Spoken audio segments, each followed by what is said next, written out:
So here waiting on the tote, got some things on my mind that I want to upload or offload them, and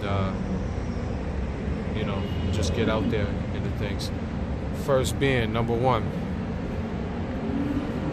where do I begin with this actually is sort of the question on my mind as I'm sitting here outside of Trop waiting, Hotel Trop, due to the car dying, like I said, and facing MGM, facing across from MGM Grand, as you can see. So it's pretty bunk, but that's what we're dealing with right now. And like I said, we had a few teams stumbling out the blocks, others teams surging in a way that others might have imagined or considered to be unlikely. Okay, but nevertheless, bear with me for a minute. And nevertheless, as we continue on, we were saying a number of notable high performers have, really been a harbinger of things to come. Crazy to it, of things to come. In a league that's seeing offensive explosion that really rivals that of what we're seeing in the no defense NFL of late. So it's, that's been a thing that I've noticed at least. So you've got among those surprising to many, maybe not others. Starting in the East, we've got the Bucks. The Bucks and the Raptors both been very impressive.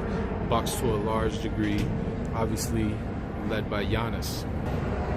And he's been somebody that's outpacing even his own prognostics, lofty expectations. Continue to blossom after leaving the stewardship of the now departed Jason Kidd, and obviously in the coach from last year.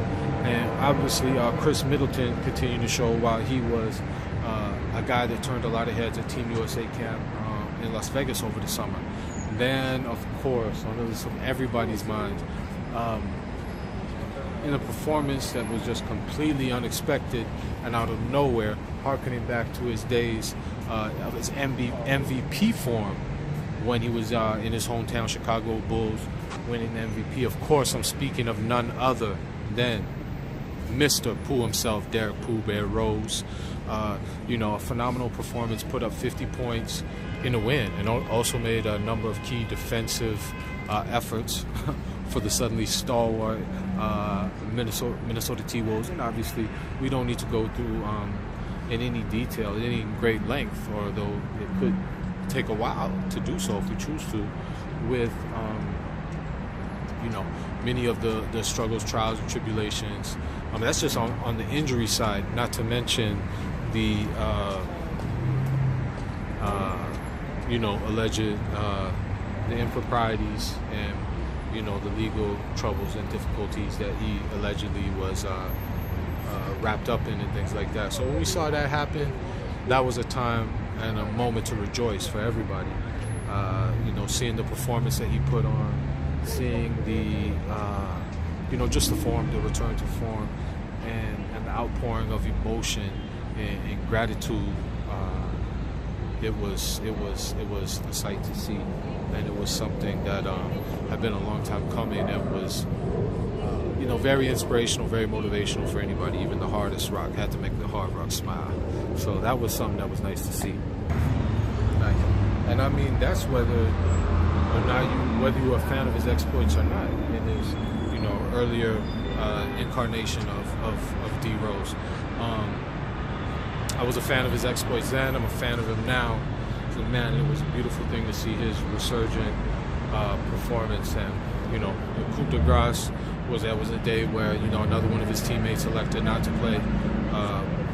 Whether that decision was solely based upon his physical condition or not, who knows? But that was we say very interesting.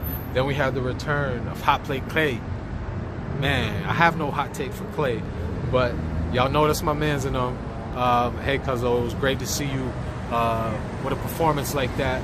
I think he dribbled the ball 3.5 times during that game in which he scored 50-11 or 73 points in 27 seconds. So that was remarkable, a phenomenal performance by Sweet Stroke Clay. And I mean, that was, coming off the heels of, I believe, the official remix response by his teammate Day Day and them, with their response to Fergie and Jacques Dumel, my mans from Transformers and Bumblebee and the A-Team. We love you and all that, man.